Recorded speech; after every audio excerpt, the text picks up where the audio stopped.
Así que creo que es hasta las 10, ¿no? Así que vamos a darle hasta esa hora. En cualquier momento pueden interrumpir, preguntar. Aquí hay varios especialistas, yo no sé qué les voy a enseñar.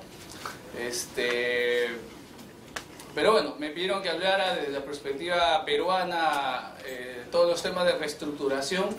Entonces, cuando me pusieron este tema, yo lo primero que pregunté es ¿qué cosa es reestructuración? ¿No? Porque podría ser reestructuración del sistema concursal o reestructuración de una empresa fuera del esquema concursal, así que me dijeron que era lo primero. Entonces, cuando voy a hablar de reestructuraciones, no nos referimos a una reestructuración en el marco de un sistema concursal de Indecopi, ¿no? Donde está un club de fútbol que no vale la pena mencionar, ¿no? Pero sé que más debe además, ¿no? Qué pena. Pero vamos a ver el tema de la reestructuración desde el punto de vista de reorganizaciones, fusiones, escisiones, traspasos, etcétera, ¿no? A eso nos vamos a dedicar, ¿no? Yo creo que yo envié la presentación, supongo que después se los harán llegar, ¿no? Vamos a ver 4 cosas, ¿no? La última es un anexo, así que no voy a verla. Una es el contexto, ¿no? Cómo está el tema legal de las reestructuraciones en el Perú. En segundo lugar, vamos a tratar la forma de reestructuración empresarial, una transferencia de activos, una cesión de la posición contractual, una transmisión de empresas por fusión, incorporación, ¿no? Reorganizaciones. Una descentralización productiva, o sea, la tercerización, y algo el grupo de empresas, porque entiendo que hay otra presentación de grupo de empresas especial, ¿no? Algunas sentencias judiciales, ¿no? Que dice la Suprema, ¿no? De estos temas ha habido algunas sentencias que hay que destacar, algunas conclusiones, ¿no? Y como anexo el proyecto de ley general de trabajo que resume muy bien todo lo que está acá, ¿no? Pero bueno, es un proyecto, así que eso es. Quería agradecer a Katy Noriega porque me ha ayudado bastante, es una muy joven abogada brillante que me ha ayudado a hacer esta presentación en el contenido y en la forma, ¿no? Bueno, lo único que no me gustó es que yo no puedo cambiar, usted va a tener que hacer así para... Solo los títulos, no se preocupe, para que no se... Por lo menos ahí no se cansarán. Cuando hablamos de reestructuración podemos hablar de la empresa, ¿no? Y hay 3 visiones de la empresa normalmente, ¿no? En literatura. Una visión de la empresa que algunos llaman tesis comunitarista, otras que llaman tesis clásica, y la otra una tesis moderna, sin que esta necesariamente sea la más importante, ¿no? Lo primero es una concepción un poco más asociativa, ¿no? Donde el concepto de empresa y empresario están disociados, ¿no? La clásica es donde la empresa y el empresario son como sinónimos, equivalentes al empleador. Y la última, que es la que más se maneja hoy día, es que el empresario y el empleador se distinguen, ¿no? No hay un sinónimo entre empresario y empleador. A lo largo de esta presentación vamos a tratar de distinguir estos dos de acá, estos dos conceptos que parecen sinónimos, ¿no? Y en segundo lugar, destacar pues que en los 3 supuestos, ¿no? En las 3 concepciones que pudiera haber de la empresa, se maneja el tema de la continuidad laboral, ¿no? No importa qué concepción tengas, qué alcance tengas, en todas, ya sea porque en primer lugar se habla de que la continuidad laboral no debe afectar si afecta a la empresa, ya sea porque se habla de un principio de continuidad, o ya sea porque, a diferencia de empresa y empleador, el empresario puede cambiar, pero el empleador no, en fin. Lo relevante es que hoy día, digamos, es difícil encontrar una teoría que sostenga que ante una reorganización o reestructuración no hay una continuidad laboral, ¿no? Lo que he querido simplemente plasmar aquí es que hay una uniformidad en el sentido que asumamos estemos donde estemos, la continuidad laboral es una regla hoy día. Y claro, como en todo derecho, acá hay 2 conflictos clarísimos, ¿no? Por un lado el conflicto del empleador y por otro lado el conflicto del trabajador, ¿no? Lo que quiere el empleador es la mejora productiva, ¿no es cierto?, la más eficiente, ¿no?, la que le genere mayor rentabilidad para el accionista, ¿no? Desde el punto de vista del empleador, ¿no?, una gestión empresarial busca generarle rentabilidad al accionista, ¿no? Las empresas subsisten por eso, ¿no? Tienen ánimo de lucro y el trabajo central es generarle más profit, más rentabilidad a quien invierte, es decir, al inversionista. Por su parte, el trabajador va a querer, ¿no?, estabilidad, va a querer continuidad, va a querer vigencia, va a querer garantías, ¿no? Entonces, mientras que uno busca dinamismo, el otro busca estabilidad, ¿no? Son los conflictos eternos del derecho laboral, ¿no?, naturalmente. Y no solo este conflicto, sino ese conflicto se traduce en sede constitucional, ¿no? Por el lado del trabajador, varias veces se ha dicho, ¿no?, que el artículo 22 de la Constitución, ¿no?, reconoce el principio, no solamente es un principio genérico, ¿no?, ese artículo 22 que habla de que el trabajo es un deber y un derecho, hay un derecho al trabajo, ¿no?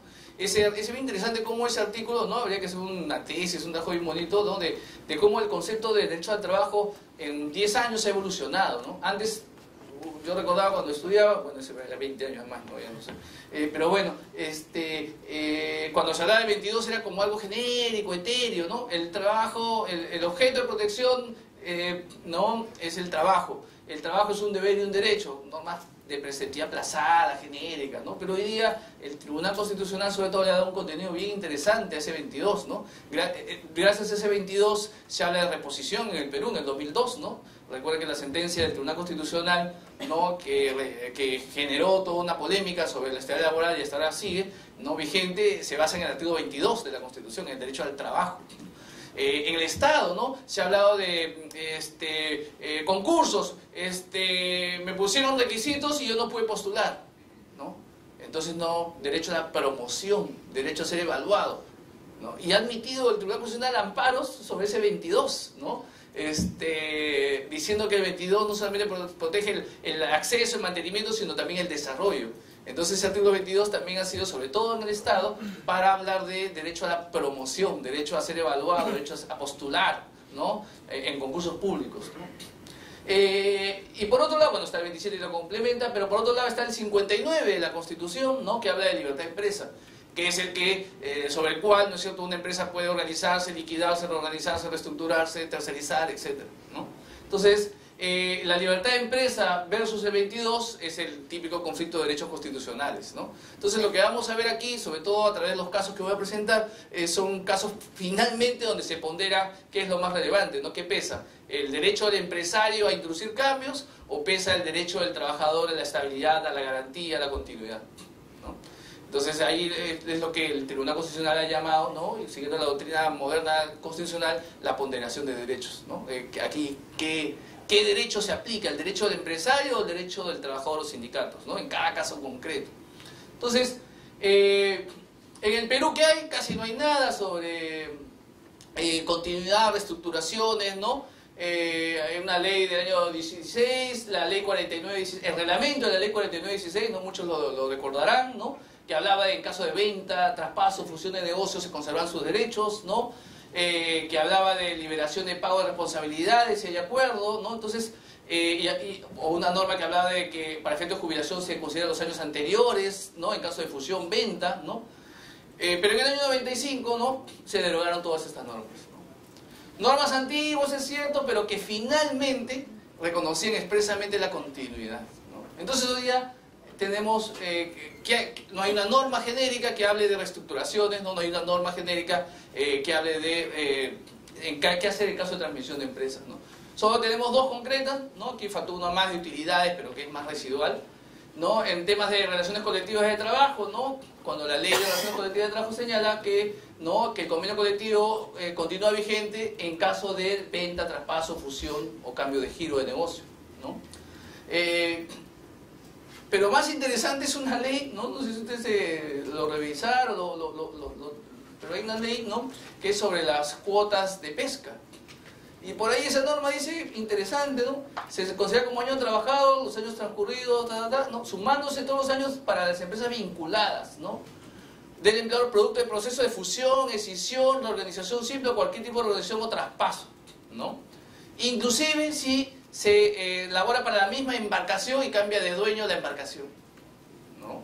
Esto ya es interesantísimo, ¿no? Porque ¿no?, la embarcación se vende, no la empresa, pero los trabajadores, si siguen laborando para el nuevo dueño de esa embarcación, ¿no?, llevan en su mochila el tiempo de servicios. Muy interesante, ¿no?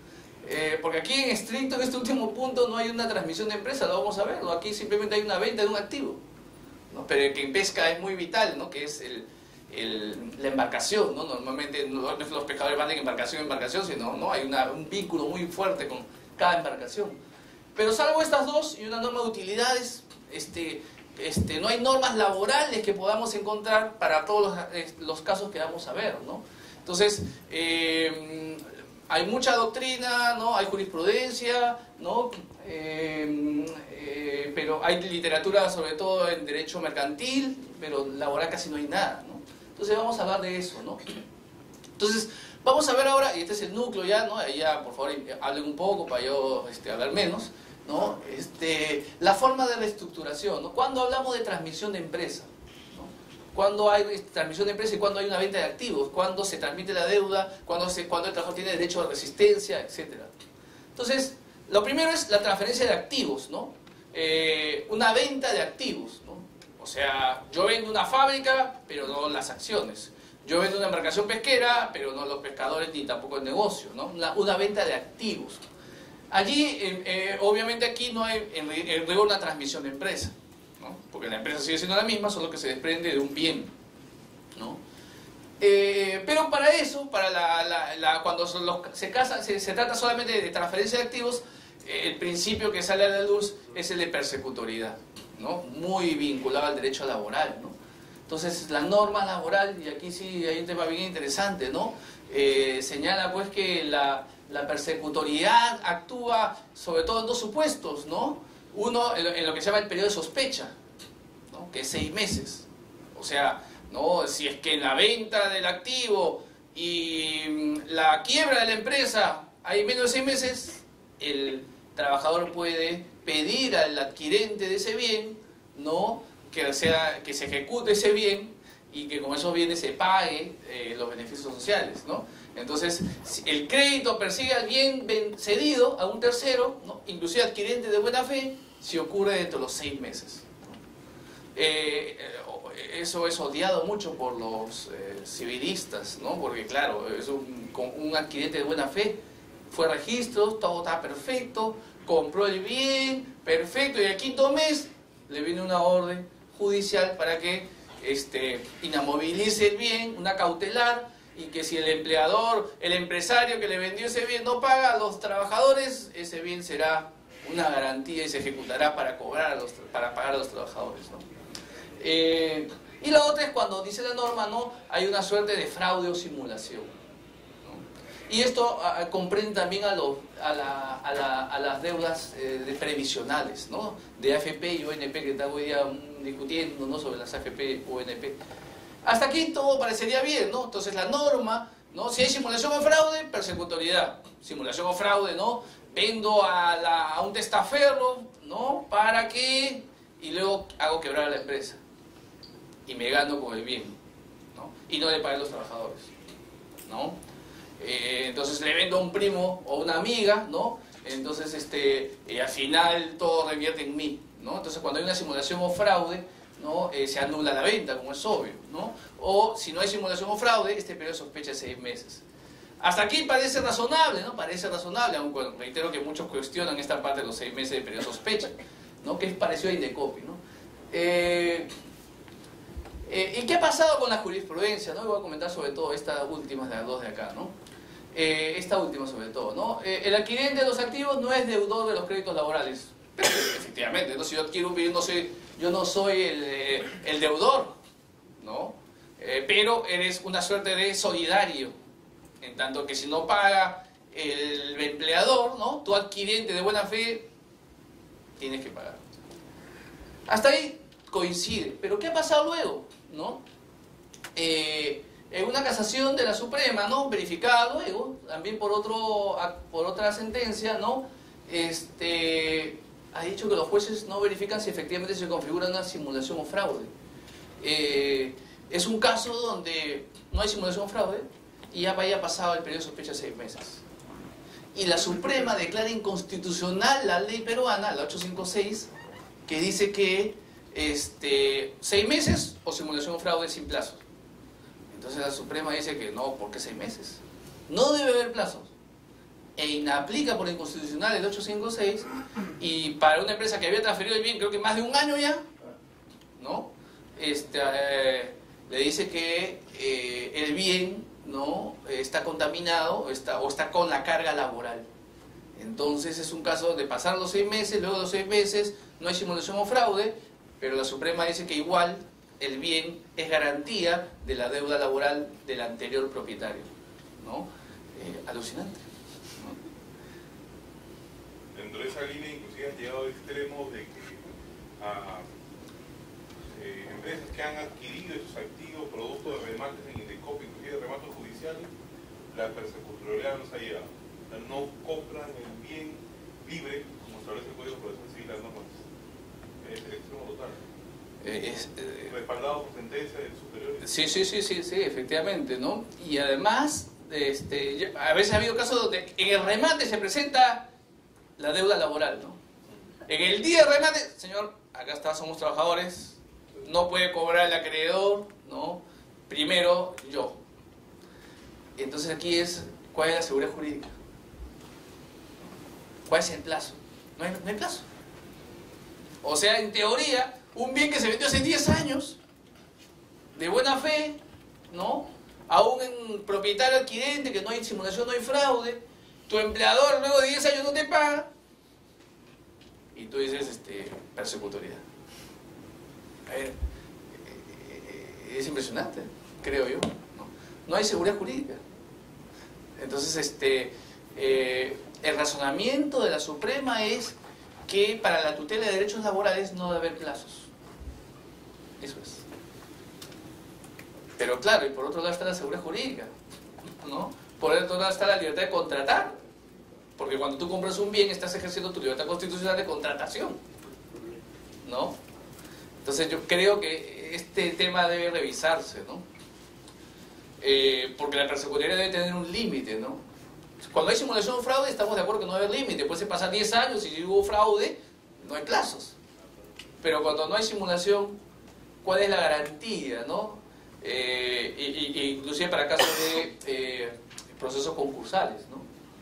En fin, en algunos países no hay carácter persecutorio porque ahí actúa el Fondo de Garantía Salarial y se acabó, ¿no? Un fondo del Estado, ¿no? Que se subroga la calidad del trabajador y ya está, ¿no? Tal vez esa debería ser la salida, ¿no? Pero bueno, para eso hay que pagar más impuestos seguramente si le decimos eso a la SUNAT o al MEF, ¿no? Pero a lo que voy simplemente es destacar esto de aquí, ¿no? De la persecutoriedad, de las pocas veces que la Suprema declara inconstitucional una norma, es 856, ¿no? Frente a eso, algunas empresas están prefiriendo ya no garantías reales, sino más bien garantías financieras, ¿no? Una de las más populares, aunque ha bajado un poquito, es el fideicomiso, ¿no? Entonces, crea un patrimonio autónomo con todos los ingresos y ese es el que sirve de garantía para la deuda, ¿no? O creo un warrant, una carta fianza, instrumento financiero de ejecución inmediata, digamos. Aunque ya hay 2 sentencias por ahí, ¿no? Que han dicho que creo que está bien, ¿no? Creo que está bien, ¿no? Que el fideicomiso igual es embargable, ¿no? Igual, si es para hay simulación o fraude, ¿no? O hay el periodo de sospecha, debería también ser embargable el fideicomiso, ¿no? Aunque reitero que es un tema bien controversial. Los especialistas en derecho financiero creen que el fideicomiso es autónomo y que no puede ser embargado por nada, ¿no? Pero finalmente está en la Constitución. Y en la Constitución dice, no, los créditos laborales tienen primer orden. Entonces, aún cuando estoy en un fideicomiso, creo yo, igual es pasible de embargos o retenciones, ¿no? Pero el mercado, ante esta sentencia de la Suprema que dice que no hay periodo de sospecha ni nada, ha reaccionado en algunos casos con salidas provistas del derecho financiero, ¿no? No, algunas empresas aplican el escrow, ¿no? El escrow también, exacto, ¿no? O sea, ya no garantías reales, sino garantías financieras, digamos, o mecanismos financieros para asegurarse el crédito, ¿no? Pero en fin, ahí yo lo dejo, no quisiera entrar más, pero este es el criterio hoy día vigente, ¿no? Aquí entonces no hay, la transferencia de activos no es un supuesto de transmisión de empresa, no es un supuesto de organización, ¿no? Pero destacar pues la persecutoriedad, ¿no? Y recordar el criterio de la Corte Suprema, ¿no? La otra es la cesión de trabajadores, ¿no? Otro mecanismo que se puede parecer a una reorganización, pero que no es es esto de la cesión de la posición contractual o la cesión de trabajadores, ¿no?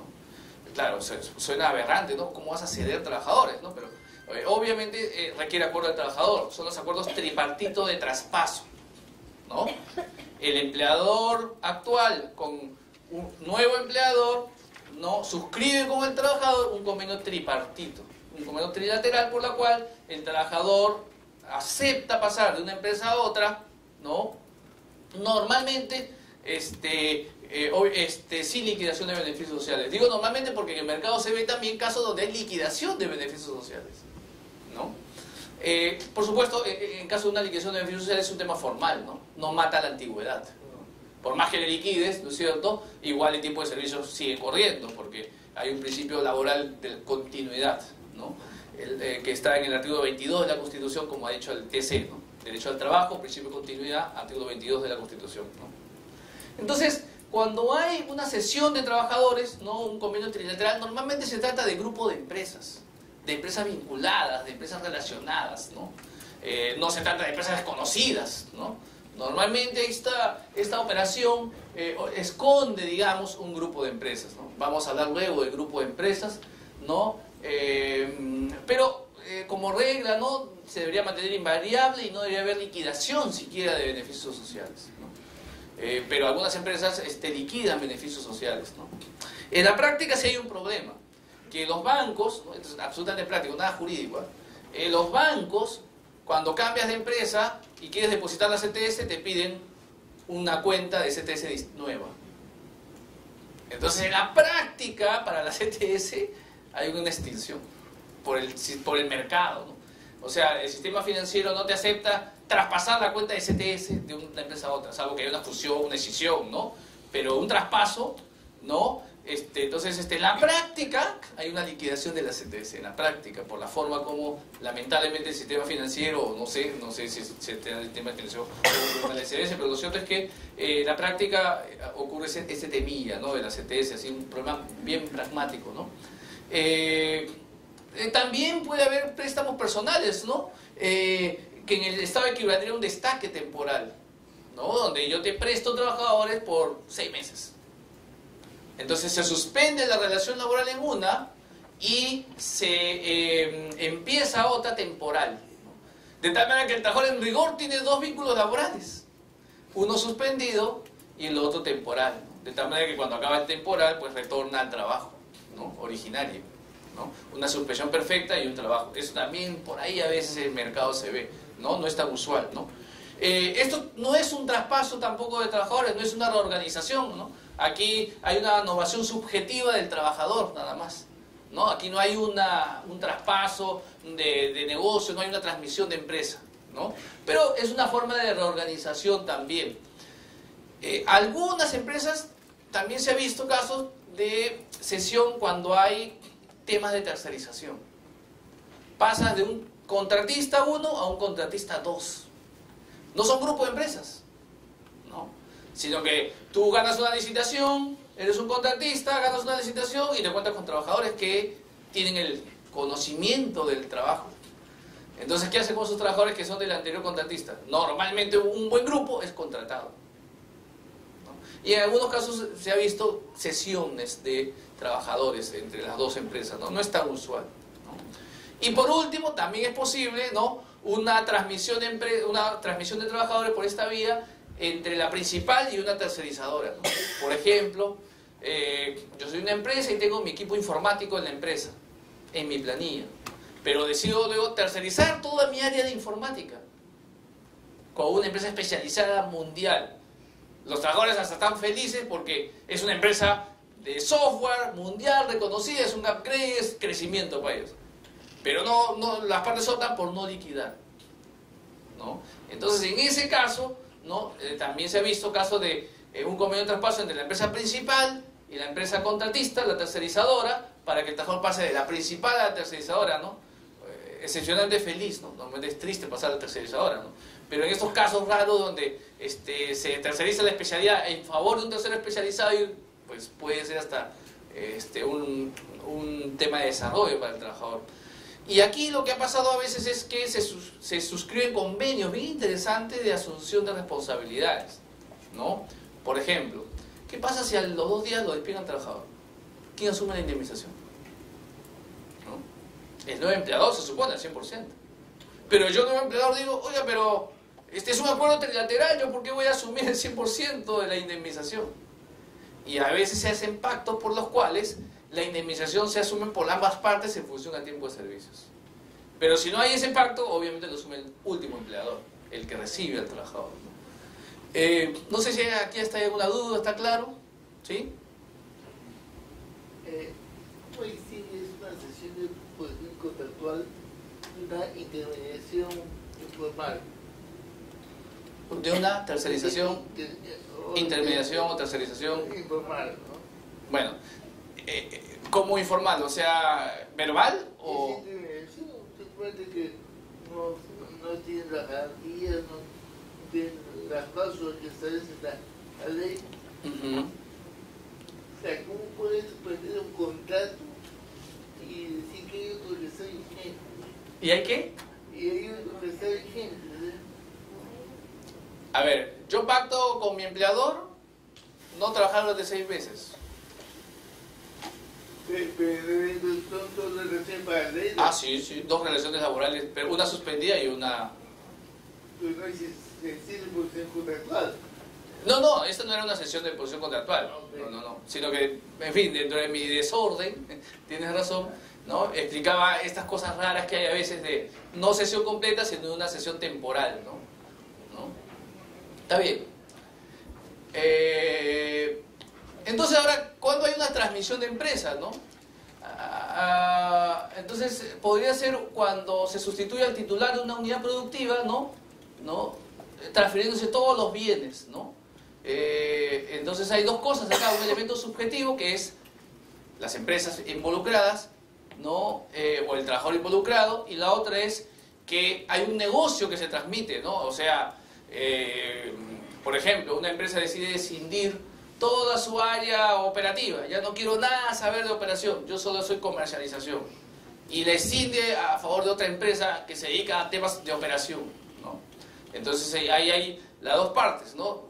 Hay la transmisión objetiva de un negocio, de una unidad productiva, ¿no? De un proceso, ¿no? Y por otro lado, ¿no? Hay el elemento subjetivo, que son las empresas vinculadas, ¿no? Entonces, normalmente toda transmisión de empresa debería tener esas 2 cosas, ¿no? Llama la doctrina la parte subjetiva y la parte objetiva, ¿no? Y cuando se habla de transmisión de empresas, sin duda, está el principio de continuidad, ¿no? Hay toda una discusión, pero hoy día ya más o menos está claro que el principio de continuidad tiene sede, sobre todo, ¿no? En el artículo 22 de la Constitución, ¿no? El Tribunal Constitucional ya en más de una oportunidad ha señalado de que el 22 de la Constitución es el elemento relevante para sustentar el principio de continuidad laboral, ¿no? Porque no está en ningún lado, digamos. Claro, es cierto que los principios no tienen que estar positivizados, ¿no? Pero cuando el Tribunal Constitucional quiere estimar una acción de amparo, tiene que encontrar un artículo de la Constitución en el cual sustentarlo, ¿no? Y lo ha hecho sobre la base de 22, ¿no? Ese principio de continuidad laboral es más grande, es la mamá del principio de estabilidad laboral, ¿no? El principio de continuidad laboral tiene subprincipios o derivaciones, ¿no? Una de las manifestaciones es la estabilidad laboral, ¿no? La continuidad laboral lo que busca es que el contrato de trabajo dure lo máximo que se pueda, ¿no? En términos bien coloquiales, ¿no?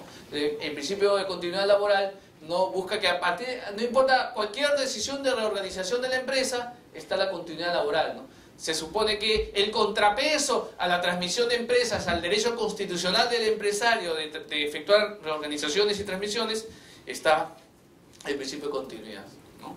Entonces, eso supone la continuidad del vínculo, ¿no? No hay liquidación, ¿no? Y si hay liquidación, eso será a cuenta, pues, ¿no? Porque hay empresas donde han liquidado, ¿no es cierto? Y el trabajador ha cobrado. Pero eso no quiere decir que, como es obvio, que empiece de cero, ¿no? El récord laboral para efectos de antigüedad, beneficios como quinquenios, ¿no? Continuación de beneficios otorgados con ocasión de su contrato de trabajo, costumbres, reglamentos, políticas y también del convenio colectivo, como habíamos visto, ¿no? Entonces, pero además, la transmisión de empresas genera, ¿no?, algo que siempre es interesante en laboral, ¿no?, y que los civilistas no entienden mucho, ¿no?, que es la solidaridad, ¿no? Una solidaridad, pues, que si empezamos por abajo, el Código Civil dice, pues, que la solidaridad es solo por ley, ¿no? En cambio, hay toda una teoría, ¿no?, judicial reconocida y jurisprudencial, ¿no?, es decir, por la cual, ¿no?, que hay responsabilidad solidaria entre el antiguo y el nuevo empleador respecto de la deuda laboral generado antes de la transmisión, ¿no? Entonces, porque claro, ¿qué pasa con algo que no pagó el anterior empleador? ¿Quién lo asume? ¿Solo el nuevo empleador o solidariamente el nuevo empleador más el anterior, ¿no? Entonces, judicialmente se habla mucho de que ambos deberían asumirlo por una solidaridad, ¿no? Ahora, tú buscas, en rigor, y hasta puedes pactar el contrario, ¿no? El contrato, o el acuerdo de decisión, el acuerdo de fusión, el acuerdo, en fin, cualquier acuerdo puede haber dicho, solo asume el nuevo empleador todo. No puede haber dicho eso. Sin embargo, eso es irrelevante, ¿no? Inclusive es interesante cómo en los 90 pues hubo un montón de privatizaciones, ¿no? Hasta ahora un poco, pero sobre todo en los 90. El Estado usó mucho estas cláusulas, ¿no?, de no responsabilidad, ¿no?, en los contratos de privatización, ¿no? Donde o el Estado a veces no decía nada, ¿no?, o a veces decían que se liquida y el empleador nuevo, antiguo era el que asumía, ¿no? Es bien interesante cómo ha evolucionado, se puede hacer todo un estudio de los distintos tipos de transmisión del negocio del Estado, ¿no? Hay casos donde el Estado le ha dicho: yo te doy todo, ¿no?, yo te doy toda la concesión, toda la operación, pero con los trabajadores. Hay unos segundos donde le han dicho: tú liquidas y entras de cero en el nuevo empleador, ¿no? Y el empleador tiene el derecho de contratarlo, la obligación de contratarlo, pero hay liquidación. Hay otros terceros donde han pasado de una empresa a otra sin liquidación, pero en el contrato de privatización se dice que cada uno asume por su lado. Y el Estado es solidario ahí, ¿no? Es bien interesante, ¿eh?, cómo ha evolucionado, y más que evolucionado, porque no es que son etapas, es quién presionaba más, de qué empresa se trataba, si la empresa privatizada tenía mucha deuda laboral o no, ¿no? Entonces, en función de eso se han dado los distintos escenarios. Hay casos donde simplemente te he vendido las acciones y se acabó, y tú subes todo, ¿no?, también. Entonces, los casos de transmisión del Estado es un lindo tema de tesis. Si alguien no tiene un tema de tesis, puede tocar eso, y la verdad que es bien interesante cómo ha cambiado. Ahora, judicialmente, los jueces, en casi todos los casos que yo he visto, salvo 3 o 4 sentencias, tienden a decir que hay solidaridad. Es decir, que por más cosas que haya hecho el Estado es solidario con el empleador nuevo, ¿no? Aunque yo he visto 3 o 4 sentencias que dicen lo contrario. Como el contrato de privatización dice que cada uno baila con su pañuelo por separado, no hay solidaridad. Entonces el Estado no asume por lo anterior, por lo nuevo, y el único responsable por lo antiguo es el Estado, ¿no? Pero yo creo que la tendencia más bien pareciera que es a la solidaridad, más que a la responsabilidad separada, ¿no? En fin, es un tema bien interesante, ¿eh?, como la transmisión en empresas del Estado. ¿Alguna duda hasta acá? ¿Está claro? Bien. Cuando hablamos de transmisión de empresa, entonces, ¿no?, ya estamos en el núcleo de la presentación, ¿no?, ya estamos en la mitad de la charla, no se preocupen, ¿no? Acá ya más dibujitos, ¿no?, como para que se distraigan. Entonces, una primera es una reorganización que genera una desaparición de una empresa, una fusión por absorción, ¿no? Entonces, acá. Entonces, 2 empresas se juntan, ¿no es cierto? B desaparece y solo queda A. Y A es el único empleador, ¿no es cierto?, luego del corte respecto a los trabajadores, ¿no? A es la empresa absorbente y B la absorbida, ¿no? Entonces, como es obvio, ¿no?, esta empresa asume todas las obligaciones de B, ¿no?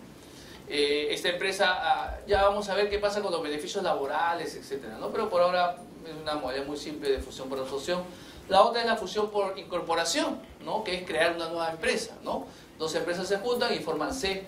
Aquí se extingue y C es la que genera toda la nueva relación. Aquí, mientras que la anterior era una relación de subordinación porque una absorbía a otra, acá hay una suerte de coordinación porque ambas vayan en paralelo, ¿no? Entonces, la fusión supone mantenimiento de derechos, ¿no? Hay un elemento objetivo, nuevamente, que es la transferencia de una unidad productiva, ¿no? Toda esta unidad se va, ¿no? Todos los grifos traspaso y me quedo solo con refinería. Toda el área de cosecha y todos los campos y me quedo solo con la fábrica, ¿no? Entonces, todo un elemento objetivo. Y ese elemento objetivo genera un cambio de titularidad. El nuevo propietario de toda la fábrica es esta empresa, ¿no? No es un cambio de accionista, noten, ¿no? Es un tema de venta de una parte del negocio a un tercero, ¿no? O desaparición total, ya, ¿no? También puede ser un cambio de accionista si es que se trata ya de una absorción plena, ¿no? Entonces, a lo que voy con esto es simplemente que esta transmisión de empresa, ¿no? Ya por fusión, por ejemplo, ¿no? Puede ser oponible o no, ¿no? Hay, de acuerdo al código, a la Ley General de Sociedades, en principio se puede oponer el perjudicado. Y un perjudicado podría ser un trabajador, ¿no? Yo no he visto un caso de oposición, ¿no? Pero en principio cualquier trabajador o sindicato, ¿no? Si la reorganización que se propone, la fusión, la decisión que se propone, afecta a los trabajadores tienen derecho de oposición, como cualquier acreedor posible en potencialmente perjudicado, ¿no? Por eso justamente las figuras estas societarias se publican en los diarios, ¿no? Y hay 30 días para objetar o no. Entonces yo no he visto un caso, pero sí, por ejemplo, un caso donde un trabajador esté en una empresa que suponga una fusión con otra que de repente está en negativo, podría, yo creo que no tiene mucho sustento, pero podría, ¿no es cierto?, decir, si yo me fusiono con esta empresa y está en negativo, no voy a tener utilidades. ¿No? Me opongo, ¿no? Porque esta empresa está en azul, somos 25 trabajadores, cobramos 17 sueldos, 18 sueldos en la ley, y se va a fusionar con otra empresa que tiene 400 trabajadores y está en pérdidas. Y todas esas pérdidas se van a comer las utilidades. Me opongo. Creería en lo personal que esa oposición no debería estimarse, ¿no? Porque finalmente es libertad de empresa. Así como la empresa puede liquidarse, pese a que esté bien, podría fusionarse, ¿no? Salvo que probemos una simulación o fraude. Tendríamos que acreditar que esa fusión, ¿no?, con una empresa que está hasta las patas es muy mal, ¿no? Y lo único que busca la empresa es no pagar utilidades, pero parece poco razonable, la verdad, ¿no?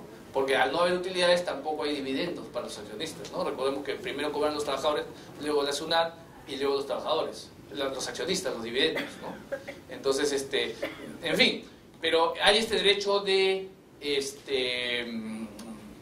oposición. Más interesante el derecho de oposición, ¿sabe cuándo se da? No es cuando una fusión o no, es cuando hay una decisión, ¿no? Porque ahí sí, por ejemplo, podría haber casos donde la carne de la operación se escinda y solo se quede el esqueleto en la empresa, ¿no? Entonces me divido en dos, todo lo líquido, todo lo bacán se va para este lado, ¿no? Y todo lo barato, una empresa de paja casi queda, como dirían los argentinos, una empresa como un espantapájaro, ¿no? Entonces se quedaría ahí, ¿no? Entonces allí sí, tal vez podría un trabajador ejercer derecho de oposición frente a esa decisión, ¿no?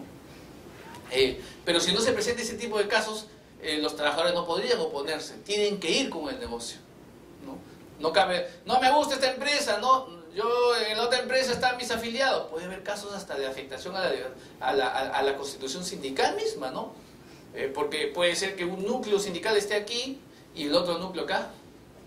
Si se demuestra, obviamente, de que esa decisión busca, por ejemplo, diluir al sindicato, dividiéndolo en dos, ¿no? Y dejándolo en 19 en otro. Los más bravos los dejo en los más bravos, que se vayan con 19 afiliados, ¿no? Y todo lo demás se van al otro, a la otra empresa. Ahí parecería haber que hay un acto antisindical, ¿no? Y luego al día siguiente de la decisión, la empresa inicia un proceso judicial de disolución del sindicato, ¿no? Ahí podríamos haber un tema de simulación o fraude, ¿no?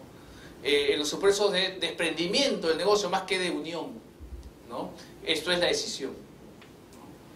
Quería compartir con ustedes, sin embargo, otro tema, ¿no? Que es la hermana de la decisión, digamos, es la reorganización simple, ¿no? La reorganización simple, donde una empresa, ¿no?, reduce su capital y, por el valor de un patrimonio, y ese patrimonio lo aporta como accionista a otra empresa, ¿no?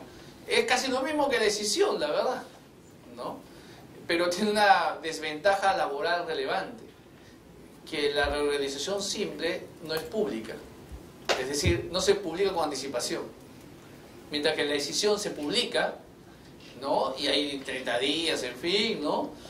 La reorganización simple, basta una junta universal para decir, a ver, la fábrica la escindo y la aporto, ¿no?, vale tanto, entonces en acciones vale tanto, y la aporto como acciones a la otra empresa. Y la fábrica pasó a la otra empresa. Y los trabajadores ni se enteraron. Bueno, se pueden enterar ya cuando se ejecute, ¿no? Pero ahí no hay la posibilidad de hacer un derecho a un control previo. Cualquier control por exterior o cuestionamiento sería luego de operada la decisión, ¿no?, de la reorganización simple, porque le van a notificar al trabajador el día de la reorganización simple. Oye, a partir de ahora hemos decidido que esta fábrica pertenece a la otra empresa. Se acabó. Oye, nunca me dijeron. Bueno, te estoy diciendo ahorita, ¿no? Oye, pero control previo, no hay ese control previo, no hay derecho siquiera de información, salvo que esté pactado, ¿no? He aquí la importancia de regular estas cosas, ¿no? Porque fíjense que los 30 días para oponerse me estoy colgando de la norma general de sociedades, pero que es solo aplicable para escisiones y fusiones, pero no es aplicable para una reorganización simple, ¿no? Una pregunta. ¿La sola posibilidad de reducción de utilidades podría ser motivo suficiente para una oposición? Porque me genera la duda de que eventualmente si hay una decisión, alguna de las dos empresas podría normalmente generar más utilidades para el grupo de trabajadores que se quede que la otra. Difícilmente va a haber una situación donde 50-50 todos se quedan igual. Y peor todavía en el supuesto donde, bueno, peor todavía en la realidad en que el derecho a las utilidades, si bien uno tiene derecho al cobro de las utilidades, el cálculo muchas veces ni siquiera tiene que ver con la productividad del trabajador o el desempeño del trabajador, sino con cuestiones meramente tributarias. Esto que, bueno, como le digo, en la práctica me parece un poco, no sé, complicado. Podría poner un ejemplo de tal vez el trabajador sí podría oponerse a una escisión, ¿no? Imagínense que esta empresa es boyante, ¿no?, y decide escindir de una decisión de tal manera, ¿no?, que se escinde y un grupo, todo el proceso o área o unidad productiva escindida se va a la nueva empresa, a la otra empresa. Y esta empresa se queda con 19 trabajadores. Y es la que genera todas las utilidades, es la mamá, ¿no?, es la que genera todas las utilidades del mundo. Entonces allí sí podría haber ahí un cuestionamiento del trabajador, ¿no? Y máxime cuando la unidad productiva, ¿no?, es pasada a una empresa del grupo. Ya está, pero ya huele a simulación o fraude, ¿no? Pero tendríamos que acreditar eso. Yo creo que la sola decisión que me perjudica a mí utilidades, pero que finalmente el empresario, los empresarios, digamos, es otro grupo económico, responde a una racionalidad económica, de negocio, no se ve una simulación, creería que ahí es bien difícil que un trabajador cuestione de que porque esa figura le afecta a sus utilidades, no se puede, y se pueda poner pálidamente e impedir o anular una decisión. No. Tendría que probar una simulación, un fraude, ¿no? Y ahí judicialmente, ¿no?, difícilmente administrativamente, creo yo, ¿no?, de acuerdo a la Ley General de Sociedades, ¿no?, judicialmente anular la decisión o la reorganización simple que lo afectó, ¿no? Tendríamos que hacer eso, ¿no? Porque no es solo la laboral que haya primacía de la realidad, es un solo empleador, podría ser también, ¿no? O sea, yo creo que el trabajador podría tener hasta dos vías, ¿no? Una societaria, digamos, de anular los actos de transmisión de empresa, y por otro lado laboral, primacía de la realidad, ¿no? Y decir que todo esto ha sido una simulación o fraude y que las utilidades deben calcularse como antes, ¿no? Pero creo que la sola transmisión no justifica, en mi opinión, ¿no? Entonces, fíjense que hay varias cosas ahí de la decisión y de las fusiones, ¿no? Lo que es claro es que en función a la continuidad laboral, ¿no?, al principio de continuidad, ¿no?, se mantienen todas las condiciones de trabajo, y obviamente los convenios colectivos, ¿no? que hubieran, ¿no? Aunque vamos a ver que hay todo un tema relevante. Un aspecto que fluye de una unión o de una decisión, porque yo vengo de una empresa y me voy a otra, de cualquier transmisión de empresa, es la homologación, ¿no? Que es un tema bien simpático, ¿no? Yo creo que es el tema nuevo, más interesante que está saliendo en los juicios, en las inspecciones, ¿no? Pero que hay algo previo antes, ¿no? Que es, dos empresas se fusionan antes de la homologación, ¿no? Que es, y hay dos secretarias de gerente general. ¿Con quién se queda? A más B forman C. Entonces, bueno, gerente general es fácil, ¿no? Gerente general renuncia y listo. Pero hay dos secretarias de gerente general. ¿Con quién se queda? No pueden haber dos secretarias de gerente general, ¿no es cierto? Algunos dicen que sí, una en la mañana y una en la tarde, no tiene sentido, ¿no? Entonces, ahí hay duplicidad de puestos. Un supuesto de transmisión de empresas puede generar, antes de la homologación, un supuesto de duplicidad de puestos. Entonces ya hay jurisprudencia en Ministerio de Trabajo, ¿no? Dos empresas que se fusionaron, le dijeron al Ministerio de Trabajo, me sobran trabajadores, tengo duplicidad de puestos. Autoríceme el cese colectivo por reorganización, por reestructuración, ¿no?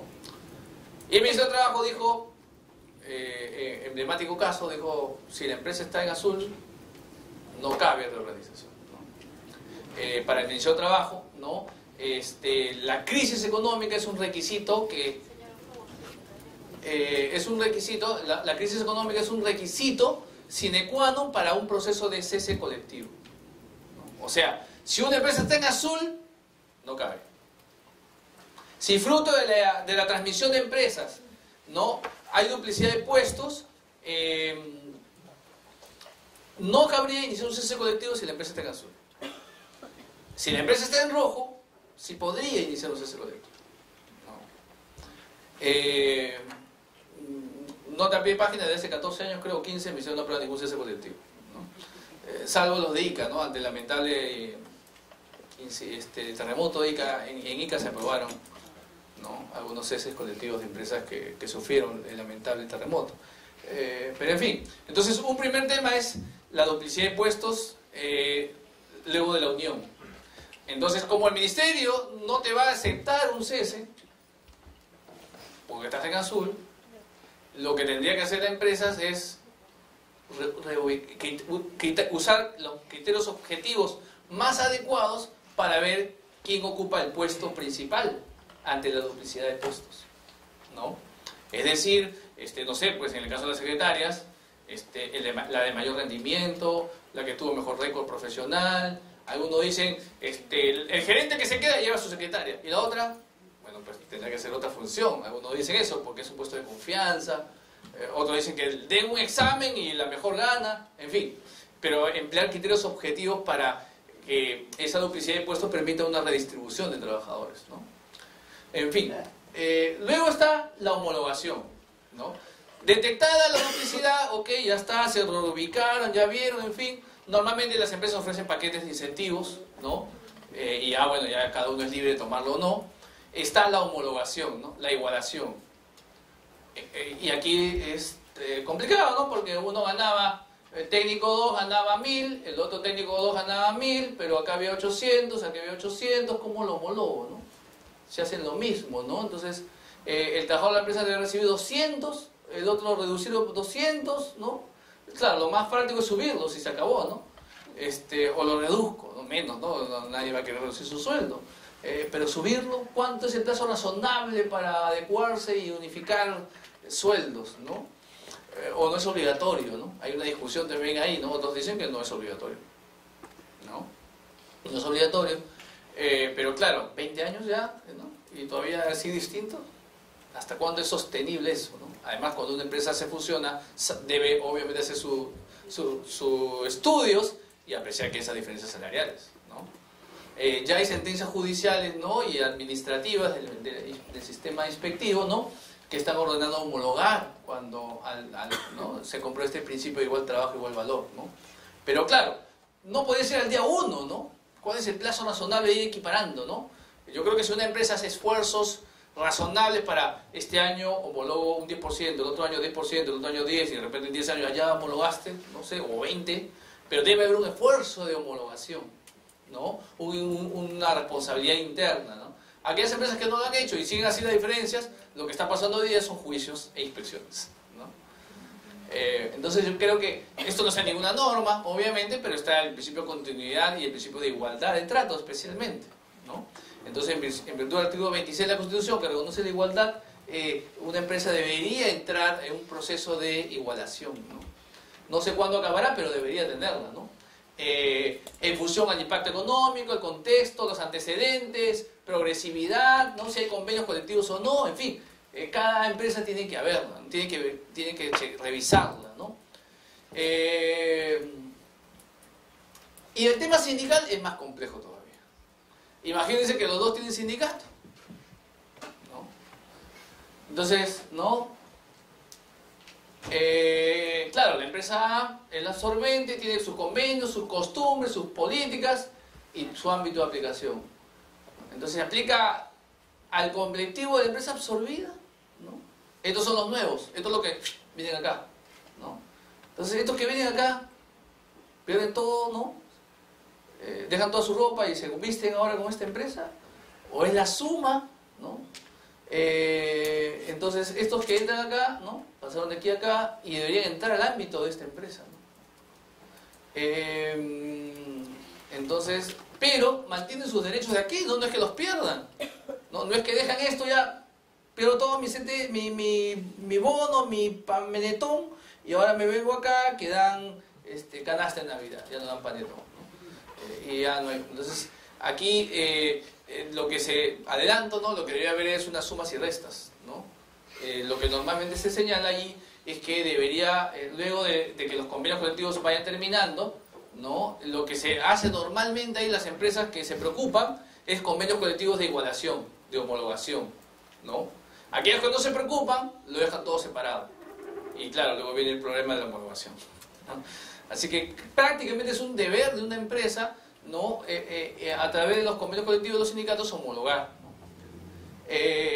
Entonces la empresa incorporante, y si son dos empresas, A y B, se fusionan para crearse, ¿no? Entonces ahí hay dos historias, ¿no? Y cada uno debería mantener su historia, ¿no? Entonces este es el cuadrito que parece confundido todo, pero yo lo voy a explicar bonito.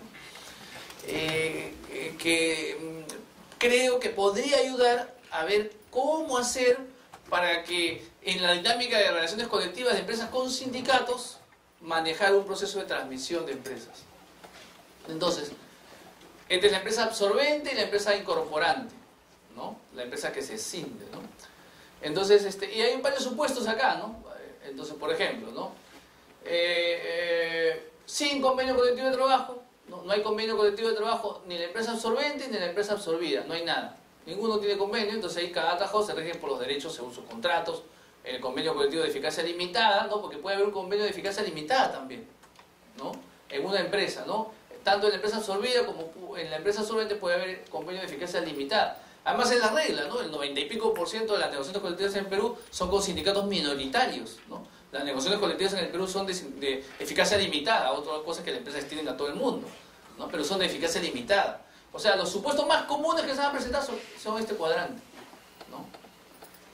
Y en estricto, ¿no? En estricto, cada uno vale con su pañuelo, se supone, ¿no? Los sindicalizados de esta empresa vendrán con su convenio colectivo, porque el convenio colectivo como eso no se deroga, y los de la otra también, y habrán dos convenios colectivos con dos grupos de trabajadores, ¿no? En pesca, eso es la regla, ¿no? Como en pesca ha habido compras, ¿no? De grupos empresariales que se han hecho grandes, entonces resulta que en el puerto tal, ¿no? Hay dos plantas, una planta de esta empresa y la otra de la que compraron, ¿no? Vía unión, fusión, lo que fuera. Entonces cada uno tiene su sindicato de eficacia limitada y cada uno negocia, ¿no? Entonces son convenios colectivos de centro de trabajo. Y ya los problemas mayores se presentan, ¿saben cuánto es? Cuando se trasladan. Entonces cuando tú te trasladas de un centro de trabajo al otro, que a veces son 500 metros de diferencia nada más entre uno y otro, pero que tienen convenios distintos, es alucinante lo que pasa, ¿no? Porque no todos los convenios son iguales. Aquí hay empresas que no se han preocupado en homologar, en igualar. Entonces, claro, yo me paso a otra empresa, pero hay casos patéticos donde el bono por nocturnidad es 25% y el otro es 30%. Entonces, prácticamente la consecuencia de esta empresa que no ha hecho su tarea de homologar es que los trabajadores no pueden ser trasladados. Porque si los trasladas, creas estas distorsiones, ¿no? En fin, pero esta es la realidad, ¿no? Empresa absorbida o incorporada y empresa absorbente con convenios colectivos en uno y otro, ¿no? Pueden ser los dos o en uno, convenios de eficacia limitada, ¿no? Con sindicatos pequeños, ¿no? Pero ¿qué pasa después, ¿no? ¿Qué pasa cuando hay un convenio de eficacia general, ¿no? Es decir, un convenio con una empresa, con un sindicato que tiene a la mitad más uno de todos los trabajadores, ¿no? Entonces, si es de eficacia general, ¿no? Se aplica a la empresa absorbente, obviamente. Si es de eficacia general, se aplica a la empresa absorbida. Pero, ¿qué pasa cuando pues todo ya termine ¿qué hacemos cuando ya concurran, ¿no? O sea, ¿quién es el que manda? ¿No? Porque todos son una sola empresa. Entonces aquí lo que va a pasar de manera es que como todos son una sola empresa, un solo RUP, ¿no? Y podría haber una empresa absorbida con un convenio de eficacia general y la otra con eficacia general, cada uno en teoría hasta su vigencia, ¿no? Va a mantenerse, se supone. Pero luego va a sobrevivir una de ellas nada más. O se fusionan los sindicatos y constituyen un mega sindicato post-fusión, o se van a pelear y canibalizar entre ellos, que no sería desde el punto de vista sindical recomendable, ¿no? Entonces estas dos empresas, lo he puesto porque es un caso real, ¿no? Entonces lo mejor es que los sindicatos se junten y ya está, ¿no? Y sumen y negocien como federación o como coalición, como un solo sindicato, un solo convenio colectivo potente. Pero si ninguno de los dos quiere, habrá canibalización de afiliados para ver quién ocupa la mayoría, ¿no? Y hasta podría ser que las dos se conviertan en minoría, fruto de la unión con más trabajadores, no lo sé, ¿no? Pero se supone que cada uno va a tener su convenio colectivo, ¿no? Pero el problema va a ser cuando deje de tener vigencia los convenios. Ahí vamos a ver, ¿no? Ya verá cómo se desempeña el mundo sindical, ¿no? Las organizaciones sindicales, ¿no? Lo inteligente sería unirse, pero si no se unen, podría ser caso que los dos se conviertan en minoritarios. O canibalizarse y pelearse entre ellos y uno sea el mayoritario, con lo cual ese además debería negociar, ¿no? En fin, no sé si hay alguna duda hasta acá. ¿Está claro? ¿En este cuadro es entendible? Veo una cara de ¿a qué hora acabará? Faltan media hora. Mientras llego a mi casa voy a ver la última parte de la novela. Bueno, conclusiones ya, estoy avanzando, ya voy a acabar, no se preocupe, unos 20 minutos. A nivel individual, ¿qué pasa con una transmisión de empresa? ¿No? A nivel individual, con una transmisión de empresa, las relaciones laborales no se extinguen, hay principio de continuidad. A nivel de las condiciones de trabajo, la misma remoción de categoría, ¿no? Las condiciones de trabajo no se pueden bajar. Al nivel de igualdad de trato, salvo que causa objetiva, ¿no? Hay un tema de homologación además. Y a nivel de responsabilidad hay solidaridad, ¿no? Sobre el periodo anterior a la transmisión debería haber solidaridad de ambas empresas, ¿no? ¿Tú tienes algún comentario? Era sobre el cuadro anterior, porque estábamos hablando de convenios colectivos que pasaban conjuntamente con, bueno, me da la impresión de que es cuando pasa con toda la organización sindical. Sí. Pero ¿qué pasa cuando es una decisión, traspasas una parte de la empresa que tiene a una parte de los afiliados y de pronto esa parte de afiliados ni siquiera son parte de la junta directiva del sindicato? Imagino que subrogándose en todos los derechos de esos afiliados deberían mantener los beneficios. ¿Cómo lo controlas? Desde que se trata de un convenio que va a estar rigiendo en la empresa que acaba de transferir la parte de esta empresa y el nuevo grupo de trabajadores que esté en otra empresa. Claro, yo puse el ejemplo fácil y Claudita me hace el ejemplo difícil, ¿no? Yo creo ahí que, o sea, al momento de la unión, los trabajadores deberían seguir, van con su mochila, los beneficios del convenio colectivo, vigente del anterior empleador, ¿no? Pero eso va a acabar cuando termine la vigencia de ese convenio colectivo, ¿no? Es una constante coordinación entre... Sí, pues, debería, pero ultraactivamente, según la norma colectiva, seguirá aplicándose, ¿no?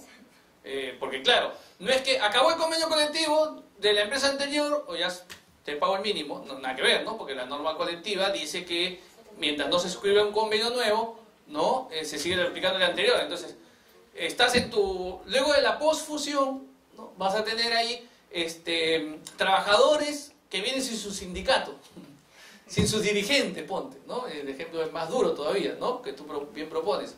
Entonces, claro, se quedaron sin dirigentes. Entonces, hay dos posibilidades. Que se reorganicen y formen un sindicatito. Dos, que se afilien al nuevo sindicato de la empresa que se une, post-unión. O tres, ¿no? En teoría podría ser, ¿no? Que formen, que ha pasado en dos empresas grandes, de grupo de empresas, el sindicato de trabajadores del grupo. Si se trata de empresas de grupo. O una federación de empresas del sector. O hasta podría ser una, aunque suene osado, pero yo creo que es válido, un sindicato de trabajadores de prefusionadas, ¿no? Porque la ley no impide ningún requisito para afiliarse, depende de los trabajadores, ¿no? Entonces, pero a la pregunta, por no volver tan complicado el ejemplo, ¿no? Entonces teníamos trabajadores que estaban en una empresa B, con su sindicato, su convenio colectivo vigente, y luego esta empresa B se cinde, se parte en dos, y los trabajadores, un grupo afiliado se pasa a la nueva empresa, se une. Entonces, en ese escenario, al día 1 de vigencia de la posesesión, ¿no? Los trabajadores tienen en ese momento, creo yo, el convenio colectivo de su empresa anterior, ¿no? Y cuando acabe, seguirá vigente. Entonces, ¿hasta cuándo será vigente? Hasta que o se afilian al nuevo sindicato, o forman un nuevo sindicato, o la empresa desciende si no forman, o por de repente son minoría, y en la empresa nueva el sindicato mayoritario. Entonces ahí ya no les queda otra cosa que afiliarse o simplemente esperar que rebote vía aplicación, ¿no? General, eficacia general del convenio, ¿no? Otros dicen que yo no la comparto, pero podría ser asumible, que el día de la fusión de la unión, ya estoy en la empresa 2, ya me fusioné, recibo todos los beneficios del convenio de esa empresa, en tanto sean más favorables. Si es menos favorable, me quedo con lo anterior. Pero ahí me parece que no cabría, ¿no? Que cada uno debería mantener la eficacia del convenio. Además es lo que dice la ley, pero aún, como hablan, tienen mucho chip del tema de los conflictos y siempre aplicar la norma más favorable, pero aquí creo que no hay conflicto, me parece, ¿no? El convenio anterior pervive, sigue vigente luego de la fusión, y cuando termine es ahí donde se podrá hacer, si quieres tú, el análisis de favorabilidad, ¿no? Pero bueno, sí, hay que poner una línea más acá para... está muy bien, gracias. Bueno, a nivel colectivo, ¿no? Hemos visto ya las consecuencias individuales. A nivel colectivo, ¿no? A nivel individual, comento nada más, ¿no? A la SUNAT, pues, hoy día está cuestionando mucho los temas de los pagos laborales, y en un caso de transmisión, no de empresas, sino de... Sí, un caso de transmisión de empresas, de una unión. Entonces, claro, hay unión, ¿no? Y, pero no se transmitieron la provisión de beneficios sociales. ¿Me explico? O sea, yo tengo a los trabajadores hasta hoy día, pero la ley tributaria, las normas contables me obligan a provisionar sus ETS, sus vacaciones, su gratitrunca, todo, ¿no? Es una práctica contable la provisión. Lo normal es que cuando hay una decisión o una unión, la provisión pasa. Pero en este acuerdo no pasó. No sé si se olvidaron o no sé si fue a propósito, la cosa es que no pasó, ¿no? Entonces, y luego la nueva empresa recibió 200 personas, ¿no? Y empezó a pagar la CTS, la gratis, pero por periodos, incluyendo periodos que no le correspondían, ¿no? De su bolsillo, ¿se acuerdan? Naturalmente. ¿no? Dicen que eso se hizo para bajar el precio de la venta, después pregunté por ahí. Pero le llegó la SUNAT y le he dicho, oiga, usted está deduciendo, si usted trabajó ingresó hoy día, ¿por qué le asumen la CTS de 5 meses? Entonces ha reparado el gasto y le ha dicho que no puede asumir.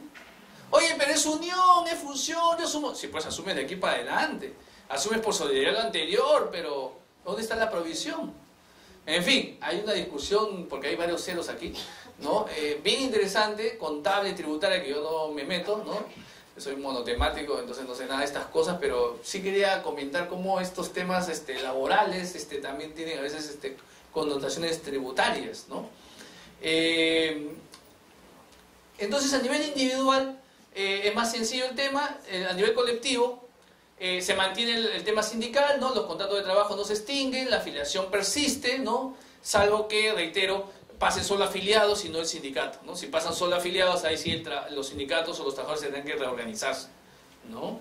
Los beneficios convencionales persisten, aunque ya se haya producido la transferencia, ¿no? Y los convenios colectivos mantienen su vigencia, aun cuando, ¿no? Como veíamos en el ejemplo, ¿no? que tú aportabas, solo pasen afiliados, ¿no?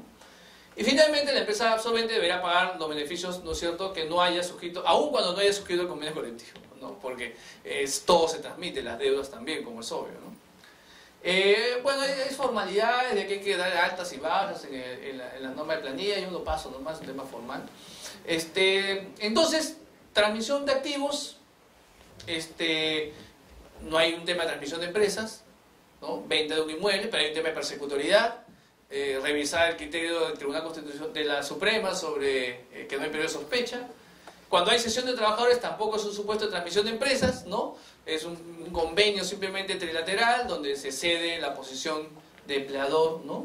Y la transmisión de empresa, que es lo que hemos estado viendo en los últimos, las filminas, ¿no? Conclusiones, ¿no? Luego voy a ver jurisprudencia y luego acabo, ¿no? No hay una regulación en el Perú sobre este tema. Esa regulación ha sido compensada un poco con las sentencias laborales, ¿no?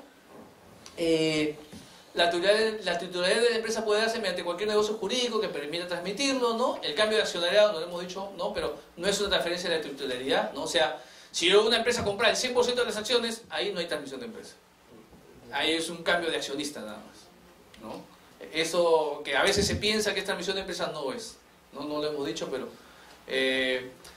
otra forma de reorganización es la tercerización, ¿no? No es la presentación de hoy día, pero una forma de reorganizarse es tercerizar, ¿no? Yo ya no lo quiero hacer, tercerizo, ¿no? Yo ya no quiero hacer nada de software, tengo acá 50 informáticos, ¿no? O otra, ¿no? Una caja de España hace muchos años dijo, ya no quiero tener abogados, ¿no? Entonces a todos los abogados les dio una buena liquidación y le dijo, tú forma tu empresa, tu estudio de abogados y durante un tiempo yo te aseguro un flujo. Y se externalizó todo el servicio legal, ¿no? Y ahí quedaron poquitos abogados, ¿no? Entonces, una externalización, una tercerización, ¿no? Entonces, ¿por qué va esto? Porque en la práctica se ve tercerizaciones bien hechas, limpias, con empresas especializadas, ¿no? Y en las otras hay casos donde no hay ese caso, ¿no? Entonces, si hay simulación o fraude, se acabó, ¿no? Entonces, lo que yo quería comentar son solo dos cosas, ¿no? Que están pasando en el mercado. Uno, la sucesión de contratistas o de terceros.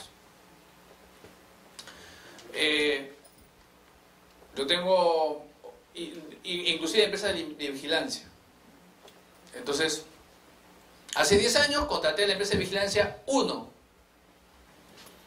Hace 3 años contraté a la vigilancia 2. Hace un año contraté a la vigilancia 3. ¿no? Durante 10 años ha habido 3 empresas de vigilancia. Y el mismo trabajador. El trabajador sí ve. Porque en la empresa de vigilancia no sabe el negocio y por comodidad lo contrata. Entonces hay dos temas por analizar ante una sucesión de contratistas. La primera es si hay estabilidad laboral del trabajador en la última contratista. Y la segunda es si hay algún tipo de responsabilidad de la empresa principal por esta sucesión de contratistas. ¿No? Respecto a lo primero, muchos señalan de que son relaciones jurídicas distintas. Claro, no estamos hablando, ojo, de de empresas Bamba, ¿no? O sea, no es que la empresa de vigilancia 1 era mi primo, la empresa de vigilancia 2 era mi sobrino, la empresa de vigilancia 3 era mi esposa. No, estoy hablando de empresas formales, independientes, que se pelean en el mercado. Pero el trabajador laboró en el mismo lugar durante 10 años. ¿No? Entonces ahí hay algunas sentencias, por ahí tibias que he visto, ¿no? Tibias en el sentido no muy bien sustentadas me parece, pero algunas que están diciendo de que ahí hay continuidad. ¿No? Y están generando hasta estabilidad laboral. Y otras que dicen que aquí había un titiritero. Acá había un titiritero que es la empresa principal. Y le dijo al trabajador, pásate acá, pásate acá, pásate a otro service, pásate a otro service. ¿No? Sin pruebas, o sea, no es que haya un documento que, ¿no? Oye, vigilante, ahora pasas a este... No hay pruebas. Simplemente la mera sucesión de contratistas en el tiempo, para algunos jueces es un indicio de continuidad. ¿No? Aquí no hay, yo creo que no hay nada, ni siquiera transmisión de trabajadores. Si volvemos al filme anterior, no hay transmisión de activos, no hay cesión de trabajadores. Yo fui liquidado por una empresa y la nueva me dice, oye, ¿quieres trabajar acá? Sí. ¿No? Y así sucesivamente. Pero en fin, ¿tú querías comentar algo? Sí, que por lo menos sentencias comparadas españolas, cuando han habido esta sucesión de empresas, han habido pronunciamientos que indican que incluso se trata de una transmisión de empresas, porque en este tipo de contratas de servicios, su principal activo es el servicio que radica en la fuerza laboral de cada uno de los trabajadores. Entonces, si yo tengo un universo de 20 trabajadores, de los cuales la nueva contrata vuelve a recontratar, por decirlo de una manera, 15, los otros 5 han demandado también su contratación por parte de la nueva contrata, y en algunos casos la Corte Europea los ha obligado a contratar. Sí. Y ahí hay una discusión muy interesante entre la Corte Europea, que sí considera que hay un traspaso, y las cortes españolas que dicen que no es un traspaso de empresa, que simplemente a veces suele pasar, más que porque en verdad hay un traspaso, por nada de los convenios colectivos que hay entre los... a nivel ya de rama, ¿no? De rama. Exacto. Es un tema bien interesante, ¿eh? Eso va a llegar acá al Perú, ya está llegando, pero a medida que madura el tema de la sucesión, se va a judicializar más. Y vamos a tener que adoptar una posición, ¿no? ¿Qué pasa con esos trabajadores? ¿No? ¿Hay transmisión de empresa? ¿No hay? ¿Son distintas? ¿Qué pasa con el principal? El trabajador va a decir, oye, yo he estado 10 años acá. Objetivamente ha estado 10 años ahí. Reitero, no estamos hablando de tercerizaciones ilegales ni de intermediación ilegal. Estamos hablando de figuras limpias, desprovistas de cualquier indicio de ilegalidad. En el sentido de que la tercerización cumple los requisitos, la intermediación cumple los requisitos, no son empresas vinculadas, no hay simulación, no hay fraude. Es un tema objetivo nada más. Y que pasa mucho en vigilancia, pasa mucho en contratistas especializados, ¿no? Yo sé, software de... Yo te llevo tu software. Entonces ese técnico es especialista en ese software que es único en el mundo. Tú eres un nuevo contratista, ¿qué? ¿Lo vas a votar? Lo contratas, ¿no? Y así sucesivamente. Entonces es bien interesante, dos temas nuevamente, ¿no? Si asumes el pasivo, y dos, si es que hay algún tipo de responsabilidad de la principal, distinta a la solidaridad de la tercerización e intermediación, ¿no? Pero ya está viendo ese tipo de reclamaciones respecto a la tercerización, es de sucesión de contratistas, ¿no? El tema de la sucesión de contratas. Muy bien. Y bueno, el tema del grupo de empresas yo lo voy a pasar rápidamente porque aquí creo que la próxima semana, si es que no es esta, no me acuerdo, lo van a hablar, ¿no? Pero yo quería tocar este cuadro que es bien provocativo, ¿ya? Los grupos de empresas pueden tener autonomía de gestión y dirección. ¿Qué quiere decir? Dos empresas, cada uno con su jefe, su gerente, cada uno separado. Dirección, gestión distinta. O puede tener un mismo gerente. Las dos empresas. ¿De acuerdo? Puede tener autonomía económica. Cada uno tiene su cuenta bancaria, cada uno es independiente. Si hay alguna operación entre ellas, se rige por el precio de mercado tributario. Cada uno tiene su propio local. Nadie se subsidia, no hay subsidios cruzados, nada. Pero por un lado puede haber una caja única, una confusión patrimonial, ¿no? Todos están mezclados, le presta uno al otro, le da un servicio gratuito, el otro tiene el mismo abogado, todo es una mezcla, ¿no? Entonces, puede haber 4 supuestos, ¿no? Confusión patrimonial y una sola gestión. A nosotros nos parece que ahí hay un fraude laboral. No es un grupo de empresas, ¿no? En el mismo lugar funciona, ¿no? Un congresista, ¿no? Que dividió su empresa en 10, ¿no? De 10 trabajadores, ¿no? Cada uno es distinta, ¿no? Se supone, ¿no? Pero le da una charla a todos a la vez, en fin, ¿no? Esto podría ser ese caso. Una sola gestión, en la práctica un solo dueño, un solo lugar, confusión patrimonial, un solo nombre, todos están juntos, ¿no? Entonces sería un fraude, ¿no? Es un solo empleador, ¿no? El otro es, ¿no? Una sola gestión, un gerente, pero cada uno vaya por su pañuelo económicamente, ¿no? Una empresa tiene una mina y tiene un viñedo, pero tiene el mismo gerente general, los mismos accionistas, ¿no? Entonces, una sola gestión y dirección, pero tienen autonomía económica. Cada uno tiene su centro de costos, no se mezclan. Entonces allí podría haber, ¿no? Hay una vinculación, podría haber solidaridad, tal vez fraude, no lo sé, pero solidaridad. Aquí se podría ver un grupo de empresas que genera una responsabilidad laboral de solidaridad, ¿no? El otro supuesto es este de acá, ¿no? Tiene autonomía de gestión, cada uno son gerentes, ¿no? La mina tiene un gerente, ¿no? El viñedo tiene otro gerente, pero caja única, se prestan entre ellos, subsidios cruzados, ¿no? Le presta dinero, le desembolsa, ¿no? Todos los mismos, tienen la misma caja fuerte. Entonces, aquí mínimo solidaridad y podría procesar fraude, ¿no? Aquí los dos típicos casos de solidaridad del grupo de empresas, en nuestra opinión, ¿no? Podría probarse fraude, podría ser esto cercano acá y esto aquí, pero bueno, eso ya depende de la prueba. Y el otro caso, creo yo, es este de acá, donde cada uno vaya con su pañuelo y cada uno tiene los gerentes y funcionarios. El grupo Credicor, ¿no? Tienes a Banco de Crédito y tienes a Licor. No se nos ocurre, creo yo, que un trabajador de Licor va a demandar a Banco de Crédito porque a Licor no le pagó algo, solidariamente. Pero al fondo es el mismo dueño. Es más, Grupo Romero. Yo soy Grupo Romero, ¿no? Entonces, ¿no? O el Grupo Brescia, ¿no? Entonces tienes ahí a un mozo que trabaja en el Westin, que es de los Brescia, ¿no? Y va a reclamar a Minsur las utilidades de Minsur, ¿no? Que son buenazas, porque es grupo de empresa, ¿no? Entonces creo que los grupos de empresa pueden ser legales y válidos y no generar solidaridad ni fraude, como también los grupos de empresa pueden generar simulación o fraude, como también los grupos de empresa pueden generar solidaridad mínimo, ¿no? En fin, yo creo que por ahí va, ¿no? He tratado de ser lo más ilustrativo. Puede haber aquí zonas grises, etcétera, pero tal vez esto puede ser una guía para tratar de ver un poco el tema del grupo de empresa, ¿no? No por el tema de responsabilidad laboral, pero ¿es posible, digamos, que se pueda formar un sindicato de trabajadores del Grupo Romero y del Grupo Brescia? Sí, ¿no? De hecho, se formó el sindicato ¿cómo se llama la empresa de logística de los Romero? Ranza. Se formó el sindicato de Ranza. Luego ayudó a formar el sindicato de Licor. Y luego apareció el sindicato de Palma de Espino. Pero ahí nomás se han quedado, creo yo, ¿no? Y querían formar el sindicato del grupo, ¿no? Y si es posible, creo yo, ¿no? La norma laboral no impide, ¿no? Formación de sindicato de grupo, ¿no? De hecho, hay una empresa que tiene un sindicato de grupo en el Perú, ¿no?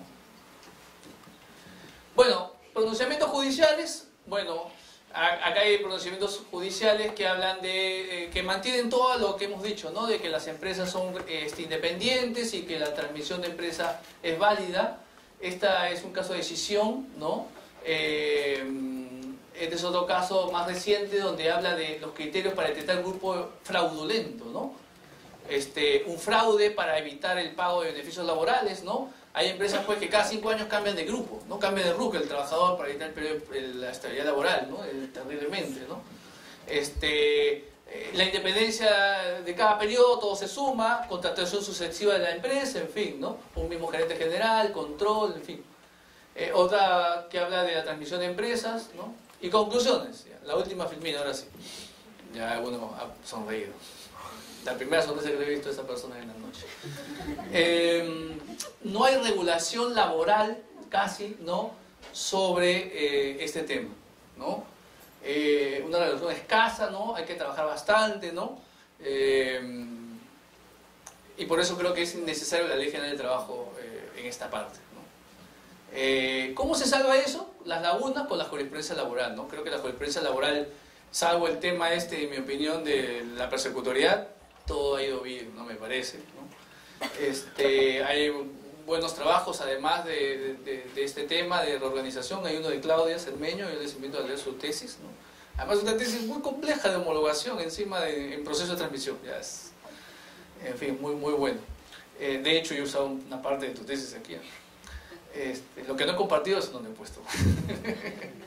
No, pero muy buen trabajo de Claudia, su tesis. La reorganización y el cese, la casi imposibilidad del cese colectivo, ¿no? Si la reorganización legalmente puede generar un cese por causas objetivas, en la práctica es casi imposible, ¿no? El Ministerio de Trabajo ni siquiera le autorizó el cese al Hospital San Juan de Dios, el cese colectivo, entonces esto es casi imposible. Además, imagínense, yo no me imagino un titular, ¿no? Ministerio de Trabajo cesa 25 trabajadores, no hay forma. Políticamente hoy día, no hay forma. Los derechos individuales, ¿no? En un proceso de transmisión hay continuidad y es el gran tema de la homologación. Hay una empresa en el Perú que tiene como 2000 juicios de este tipo nada más de homologación, fruto de tantas operaciones de este tipo. Hay una mina que también está en lo mismo por varias decisiones, en fin. En los derechos colectivos, ahí yo creo que mucho depende del sindicato, ¿no? Los mejores casos y experiencias del mundo sindical es que se han adecuado fácilmente a la nueva esquema empresarial, ¿no? Entonces se han reorganizado, se han juntado, se han cambiado de nombre, se han adecuado, ¿no? Si se sintieron, ahora me llamo así, ¿no? Han seguido el canal, digamos, de la empresa, ¿no? Y finalmente sí creo que es necesaria una regulación laboral, ¿no? Que es la Ley General de Trabajo, ¿no? Me parece que podrá haber muchas cosas, pero los empresarios han criticado mucho el proyecto de la Ley General de Trabajo en esta parte, pero todo, casi lo que está en la Ley General de Trabajo es lo que es la jurisprudencia y lo que la doctrina casi uniforme acepta, ¿no? Como verán, casi hay muchas preguntas, casi no respondió nada, ¿no? Puras preguntas, pero bueno, es porque el tema es así, ¿no? Así que si a alguien le falta un tema de tesis, la transmisión puede ser otro tema de tesis, ¿no? ¿Alguna duda, algún comentario final? ¿Está claro? Mucho he hablado hoy día, pero se han hablado poco, ¿eh? Muy bien, muchas gracias, ha sido un gusto. Gracias.